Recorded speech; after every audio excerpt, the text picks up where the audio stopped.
শুভেচ্ছা,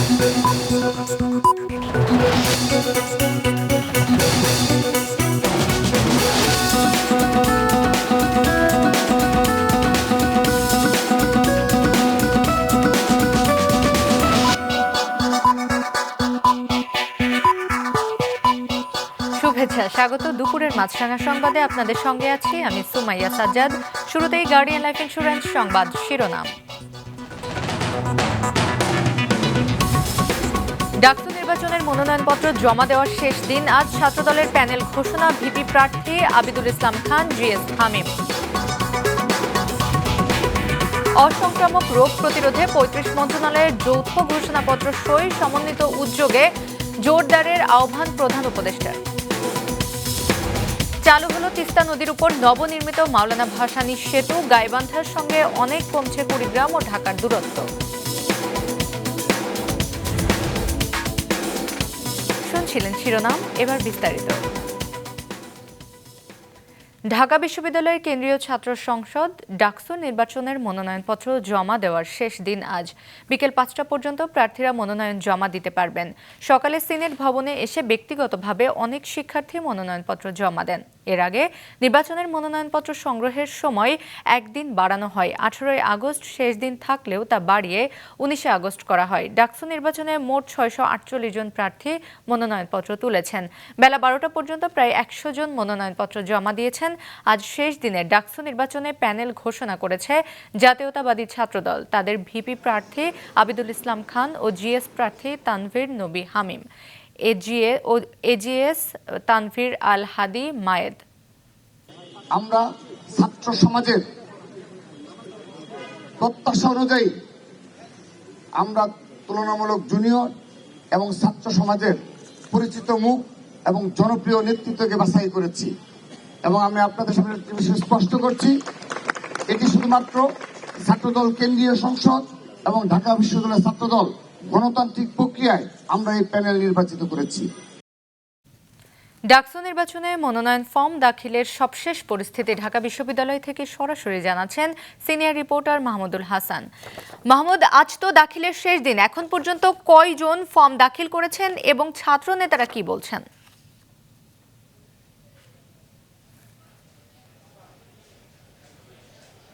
সুমাইয়া, বেলা 12টার দিকে কিন্তু রিটার্নিং কর্মকর্তা তিনি আমাদেরকে জানিয়েছিলেন ১০০ পর্যন্ত ১০০ জন শিক্ষার্থী এখানে মনোনয়ন জমা দিয়েছেন। এখন পর্যন্ত আমরা এখানেই উপস্থিত ছিলাম এবং তার কাছে সর্বশেষ আমরা জানতে পেরেছি এই মুহূর্তে এখন পর্যন্ত প্রায় আর ৫০ জন অর্থাৎ ১৫০ জনের মতো শিক্ষার্থী এখানে বিভিন্ন পদে তারা মনোনয়ন জমা দিয়েছেন। এবং এরই আগে বেলা ১২টার দিকে ছাত্র দলের পক্ষ থেকে প্যানেল ঘোষণা করা হয়। সেখানে একটি পদ তারা খালি রেখেছেন। সেখানে গবেষণা সম্পাদক হিসেবে সানজিদ আহমেদ তন্নি, যিনি জুলাই আন্দোলনে বিশেষ ভূমিকা রেখেছেন, তার প্রতি শ্রদ্ধা জানিয়েই তারা সেই পদটিকে তারা সম্মান জানিয়ে সেই পদটি ছাত্র দলের পক্ষ থেকে শূন্য ঘোষণা করে কিন্তু পূর্ণাঙ্গ প্যানেলটাই তারা ঘোষণা করেছেন। এরপরে বামের যুক্তফ্রন্ট এবং জাসদ এবং আর একটি দল নিয়ে তারা মধুর ক্যান্টিনে তারা সংবাদ সম্মেলন করেন এবং সেখানে জানান যে বিশ্ববিদ্যালয়ে যে ফ্যাসিস্ট সরকারের সময় যেসব অত্যাচার অনাচারগুলো ছিল, সে অত্যাচার অনাচারগুলো এখন পর্যন্ত রয়েছে। সে ধারাকে ফিরিয়ে আনতে, সে ধারাকে দূরে সরিয়ে দিয়ে স্বাভাবিক প্রক্রিয়ায় সাধারণ শিক্ষার্থীরা যাতে নির্বিঘ্নে চলাফেরা করতে পারে, তাদের বাক স্বাধীনতা, তাদের জীবনযাপনে যেন কোনো ব্যত্যয় না ঘটে, সব ধরনের ব্যবস্থা যেন বিশ্ববিদ্যালয় প্রশাসন থেকে নেওয়া হয়। সেই সাথে তাদের প্যানেল থেকে যে প্যানেল অপরাজেয় ৭১ অবধি ২৪ যে ঘোষণা করেছে সেইখান থেকে তারা বাস্তবায়ন করার লক্ষ্যেই তারা কাজ করবেন, সাধারণ শিক্ষার্থীদের পক্ষেই তারা কাজ করবেন, সে কথাও তারা বলেছেন। জাতীয়তাবাদী ছাত্র দলের পক্ষ থেকে তারা বলছেন যে গণতান্ত্রিক পদ্ধতি তারা মেনটেন করে কিন্তু তারা তাদের প্যানেল ঘোষণা করেছেন এবং এইখানে কে সাধারণ কে রাজনৈতিক এইটা তারা বিবেচনা করেনি। যাদের জনপ্রিয়তা আছে দল এবং সাধারণ শিক্ষার্থীদের মাঝে তাদেরকে তারা নির্বাচন করেছেন এবং সেই জায়গার কথা চিন্তা করে তারা এইভাবে প্যানেলটা দিয়েছেন।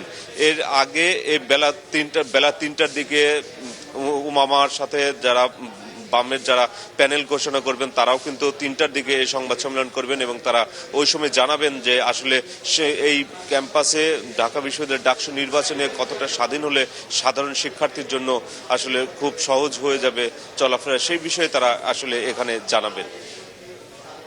ধন্যবাদ মাহমুদ। ডাকসু নির্বাচনের মনোনয়ন ফর্ম দাখিল নিয়ে জানালেন সহকর্মী মাহমুদুল হাসান। দেশে অসময়ে যত মৃত্যুর ঘটনা তার 3 ভাগের 2 ভাগই ঘটছে অসংক্রামক রোগের কারণে। এটি প্রতিরোধে সরকারের 35টি মন্ত্রণালয় আজ একটি যৌথ ঘোষণাপত্রে সই করেছে। এ সময় প্রধান উপদেষ্টা দেশে উন্নত চিকিৎসা নিশ্চিতের পাশাপাশি সচেতনতা বাড়ানোর তাগিদ দেন। অভাব, বায়ু দূষণ, টিকা এবং সচেতনতার মাধ্যমে সংক্রামক রোগ অনেকটাই নিয়ন্ত্রণে এলেও অনিয়ন্ত্রিত হয়ে পড়ছে অসংক্রামক রোগের ব্যাপকতা। বিশ্ব স্বাস্থ্য সংস্থার পরিসংখ্যান বলছে এদেশে মোট মৃত্যুর 71% হচ্ছে অসংক্রামক রোগে। বাংলাদেশ সহ সারা বিশ্বে খাদ্যাভ্যাস, ধূমপান, অ্যালকোহল, পরিবেশ দূষণ, ভেজাল খাদ্য গ্রহণ, অপর্যাপ্ত কায়িক পরিশ্রম সহ নানা কারণেই বাড়ছে কিডনি, ফুসফুস ও লিভার প্রদাহ, হৃদরোগ, ক্যান্সার, স্ট্রোক, ডায়াবেটিস, সিওপিডি ও শ্বাসকষ্টজনিত সমস্যার মতো অসংক্রামক রোগ। এই অসংক্রামক রোগ প্রতিরোধ এবং নিয়ন্ত্রণে প্রধান উপদেষ্টার তেজগাঁও কার্যালয়ের শাপলা হলে ডক্টর মোহাম্মদ ইউনূসের উপস্থিতিতে 35টি মন্ত্রণালয়ের একটি যৌথ ঘোষণাপত্র সই হয়েছে আজ। অসংক্রামক রোগের বিরুদ্ধে লড়াই আমাদের সবার লড়াই। এই লড়াই কেবল হাসপাতাল বা ওষুধের মাধ্যমে সম্ভব নয়।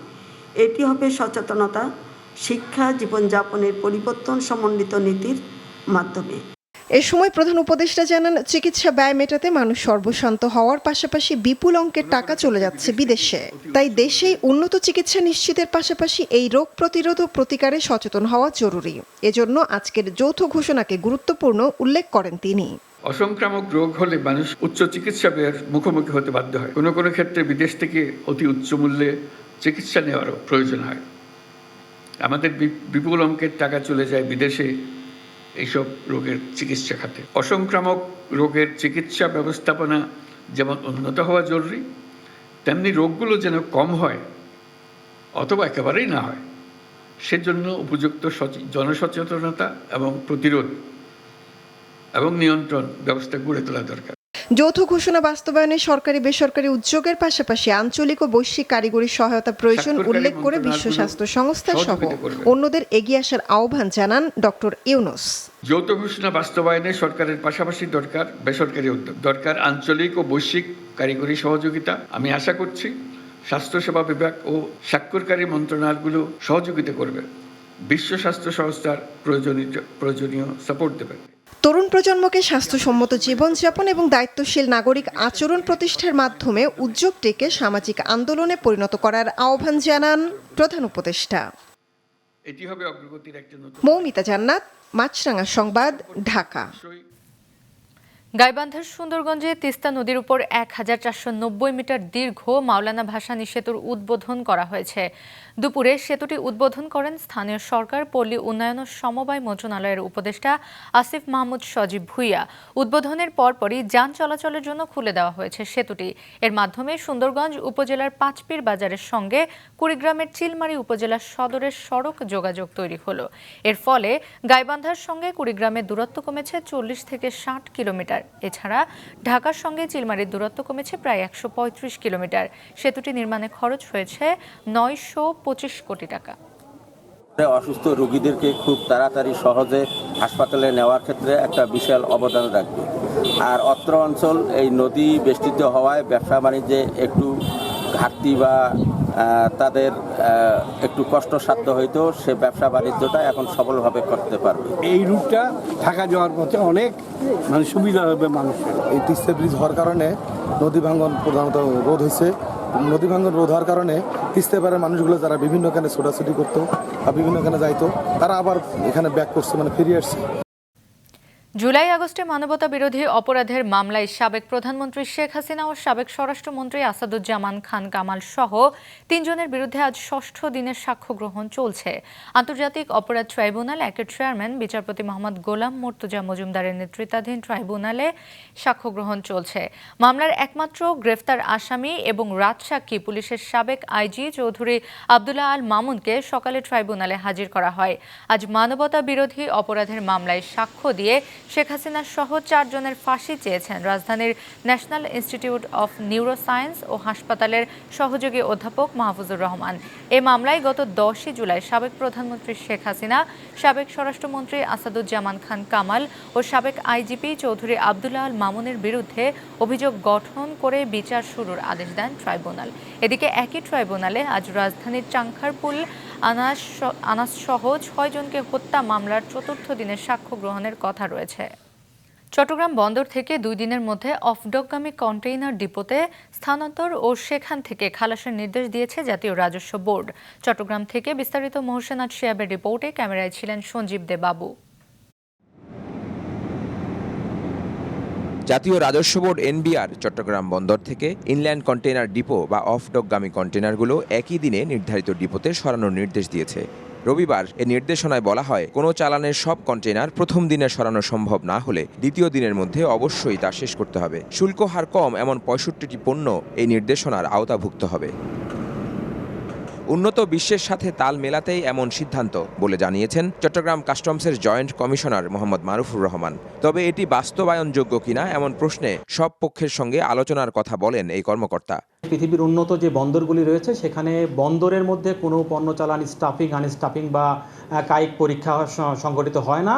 এটি আসলে সেই প্রেক্ষিতেই চট্টগ্রাম বন্দর এই আন্তর্জাতিক উত্তম চর্চার অংশ হিসেবেই প্রথমে আসলে এই প্রস্তাবটি নিয়ে আসে যে না, চট্টগ্রাম বন্দর থেকে না সকল এফসিএল পণ্য অফডকের মাধ্যমে খালাস হবে। আমাদের তো সক্ষমতার বিষয়টি সরেজমিনে গিয়ে যাচাই করতে হবে, তারপরে আমরা এই বিষয়টি আসলে বলতে পারব। এই নিয়ে আসলে মূলত আমাদের বিগডার সঙ্গে এবং স্টেক হোল্ডারদের সঙ্গে মূলত আমাদের আলোচনাটি বসতে হবে। এ সিদ্ধান্তের ক্ষেত্রে বিশেষ পরিস্থিতি বা ধারণ ক্ষমতার সীমাবদ্ধতা থাকলে Chittagong custom house commissioner dual ডেলিভারির অনুমোদন দিতে পারবেন বলে জানায় এনবিআর। যদিও বাংলাদেশ ইনল্যান্ড কন্টেইনার ডিপো অ্যাসোসিয়েশনের মহাসচিব রুহুল আমিন শিকদার বলেন, তারা 4 দিন সময় দেওয়ার আবেদন করার কথা ভাবছেন। কাস্টম দ্বারা পরিচালিত স্ক্যানিংগুলো নষ্ট থাকে, আউট অফ অর্ডার থাকে, এই জন্য স্ক্যানিংয়েও আমাদের অনেক সময় ক্ষেপণ হয়। সুতরাং আমরা মনে করি সার্বিক পরিস্থিতি যদি উন্নতি হয় তাহলে 2 দিনের মধ্যে আনা সম্ভব। আর সার্বিক পরিস্থিতির উন্নতি না হওয়া পর্যন্ত আমরা এনবিআরকে হয়তো একটা প্রস্তাবনা দেব, সেটা হচ্ছে যে যেহেতু চট্টগ্রাম বন্দরে 4 দিন ফ্রি টাইম দেওয়া হয়, সুতরাং 4 দিনের মধ্যে যাতে আমাদেরকে আমদানি পণ্যবাহী কন্টেইনারগুলো ডিপোতে নেওয়ার সুযোগ দেওয়া হয়। এ নির্দেশনা আইসিডিগামী কন্টেইনারের চাপ কমিয়ে বন্দরের কার্যক্রম নির্বিঘ্ন রাখবে, আশা চট্টগ্রাম বন্দর সচিবের। আইসিডিগামী কন্টেইনার আমাদের কিছু জমে গেছে, বিশেষ করে আইসিডির রেলের লোকোমোটিভের অভাব। ওরা প্রতিদিন পর্যাপ্ত পরিমাণে কন্টেইনার ক্যারি করতে পারছে না, যে কারণে কন্টেইনার কিছু জমে আছে। এবং আমাদের অকশনগামী প্রায় 10,000 টিউস কন্টেইনার, এই 10 থেকে 12,000 কন্টেইনার আমাদের চলে গেলে আমাদের অবস্থা আরও অনেক বেশি ইজি হবে। বর্তমানে চট্টগ্রামে 19টি আইসিডি চালু রয়েছে, যারা বেসরকারি আমদানি, রপ্তানি ও খালি কন্টেইনার হ্যান্ডেল করছে। নতুন সিদ্ধান্ত বাস্তবায়ন হলে তা চাপ বাড়াবে এসব আইসিডিতেও। মোহসেনাত শিহাব, মাছরাঙা সংবাদ, চট্টগ্রাম। বৃষ্টিপাত আর অস্বাভাবিক জোয়ারের পানিতে প্রায় 2 মাস ধরে পানিতে তলিয়ে আছে নোয়াখালীর 7 উপজেলার বেশিরভাগ এলাকা। নোয়াখালী জেলার রিপোর্টার মিজানুর রহমান রিয়াদের পাঠানো তথ্য এবং ছবি নিয়ে ডেস্ক রিপোর্ট। চলতি বছর জুলাই আগস্টে অতি ভারী বৃষ্টিপাত ও সাগরে অস্বাভাবিক জোয়ারে প্লাবিত হয় হাতিয়ার বিভিন্ন এলাকা। এতে 5 ইউনিয়নের বেশিরভাগ এলাকায় স্থায়ী জলাবদ্ধতা তৈরি হয়। দীর্ঘদিন জলাবদ্ধতার কারণে উপজেলার 5 ইউনিয়নের বেশিরভাগ সড়ক নষ্ট হয়ে তৈরি হয় খানাখন্দ। এতে পুরোপুরি ভেঙে পড়েছে যাতায়াত ব্যবস্থা। ওইখানে পানি উঠে গেছে, রোডের মধ্যে এখনো পানি আছে জলাবদ্ধভাবে। এই এলাকার সব মানুষ কষ্ট করতে আছে।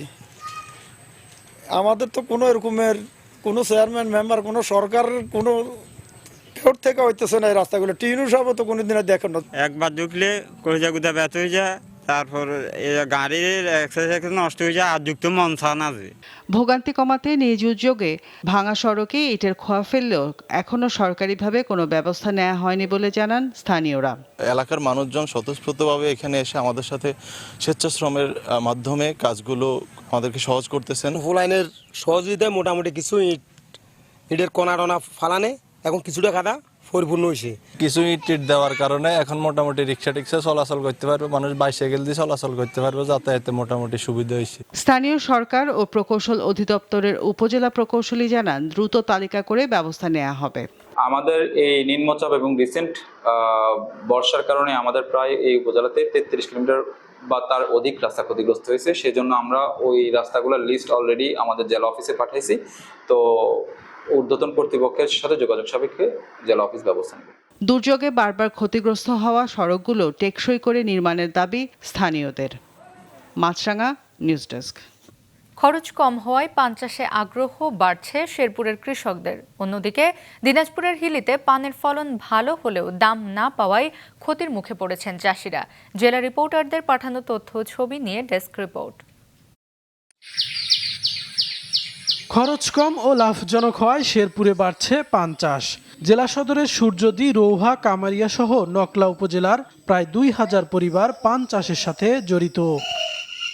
স্বল্প পুঁজিতে পান চাষে দীর্ঘমেয়াদী আয় হয়। সপ্তাহে 2 বার পান তুলে 15 থেকে 16,000 টাকা বিক্রি করা যায়, আর বছরে আয় হয় 1.5 থেকে 2 লাখ টাকা। একটি পানের বরজ 10 থেকে 15 বছর টিকে থাকে। আমার বাবা 15 শতক পানের বর থেকে গেছিল, এখন আমাদের 15 শতক পানের বর আছে। এই যাবত আর কি পানের বাজারটা একটু নরম, খুবই নরম।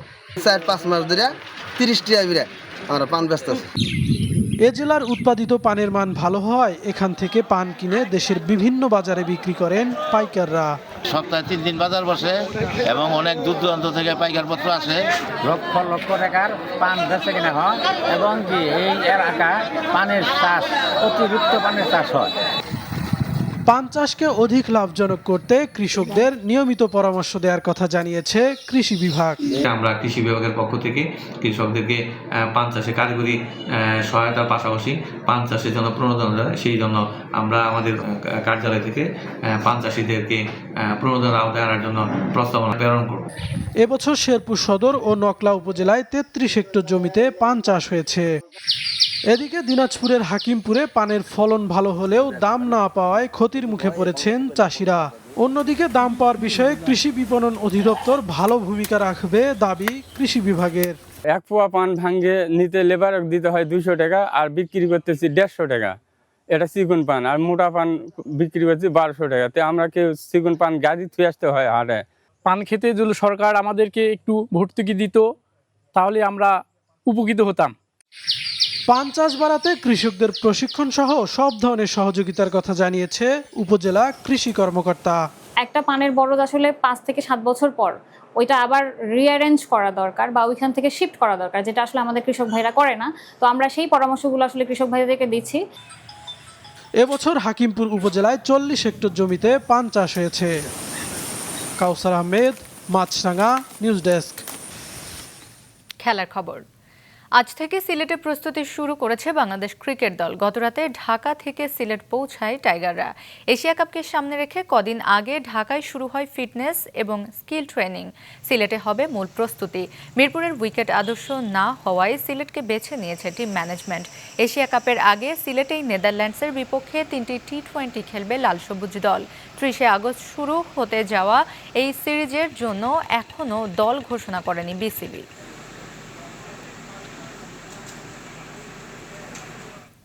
দুপুরের সংবাদ শেষ করছি, যাবার আগে গার্ডিয়ান লাইফ ইন্স্যুরেন্স সংবাদ শিরোনামগুলো আরও একবার। ডাকসু নির্বাচনের মনোনয়নপত্র জমা দেওয়ার শেষ দিন আজ। ছাত্রদলের প্যানেল ঘোষণা, ভিপি প্রার্থী আবিদুল ইসলাম খান, জিএস হামিম। সংক্রামক রোগ প্রতিরোধে 35 মন্ত্রণালয়ের যৌথ ঘোষণাপত্র সই, সমন্বিত উদ্যোগ জোরদারের আহ্বান প্রধান উপদেষ্টার। চালু হলো তিস্তা নদীর উপর নবনির্মিত মাওলানা ভাসানী সেতু, গাইবান্ধার সঙ্গে অনেক কমছে কুড়িগ্রাম ও ঢাকার দূরত্ব। এই ছিল এখনকার মতো। ফেসবুকে আপডেট পেতে ভিজিট করুন মাছরাঙা টেলিভিশনের পেজে। ইউটিউব চ্যানেলেও দেখতে পারেন আমাদের সংবাদ, প্রতিবেদন এবং অনুষ্ঠান। আমাদের পরবর্তী সংবাদ বিকেল 5টায় দেখার আমন্ত্রণ রইল।